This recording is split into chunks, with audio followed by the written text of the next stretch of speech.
पालक आणि उडदाच्या डाळीची ही अफलातून रेसिपी आज नक्कीच ट्राय करा. करायला अतिशय सोपी, कधीच न केलेली आणि खूप जास्त चविष्ट. बरं, घरच्या घरी करतोय तर नक्कीच हेल्दीसुद्धा आहे.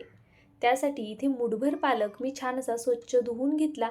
त्यानंतरनं तो बारीक चिरून घेतला. एका मिक्सरच्या भांड्यामध्ये तुमच्या आवडीनुसार हिरवी मिरची घ्या, 3 लसणाच्या पाकळ्या आणि जी उडदाची डाळ आपण भिजवून ठेवली होती ना, ती घ्यायची. इथे डाळ मी जवळपास 2-3 तास पाण्यामध्ये भिजत ठेवलेली.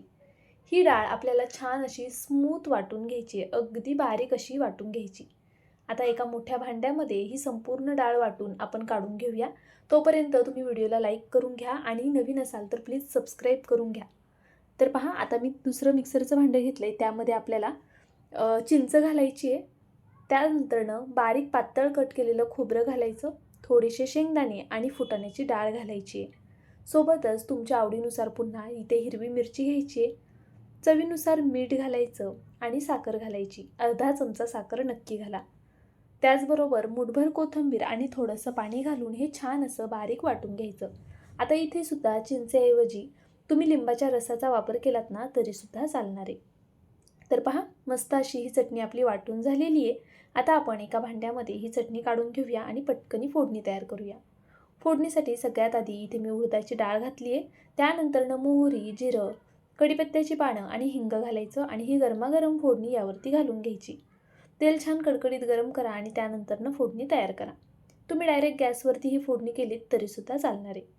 चटणी मस्त आपली तयार झालेली आहे. आता आपण पुढची कृती करून घेऊया. पहा, जी पालक आपण चिरून ठेवलेली ना ती वाटलेल्या डाळीमध्ये घालून घेतली. चवीनुसार मीठ घातलं आणि थोडेसे जिरे घालायचे आहेत आपल्याला. आणि त्यानंतरनं हे छान असं फेटून घ्यायचे.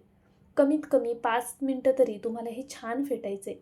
सुरुवातीला पीठ असं फेटताना थोडं कडक जाऊ शकतं, पण नंतरनं अगदी स्मूथ असं हे बॅटर तयार होतं.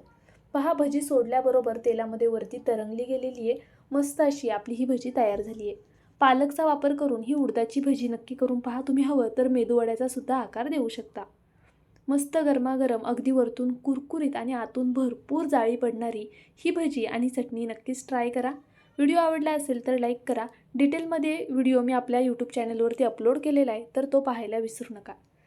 चला, जाता जाता लाईक करा, नवीन असाल सबस्क्राईब करून घ्या आणि व्हिडिओ कुठून पाहताय ते सुद्धा कमेंट करून नक्कीच कळवा. उद्या पुन्हा भेटूया अशाच एका छानशा रेसिपीसोबत. तोपर्यंत बाय.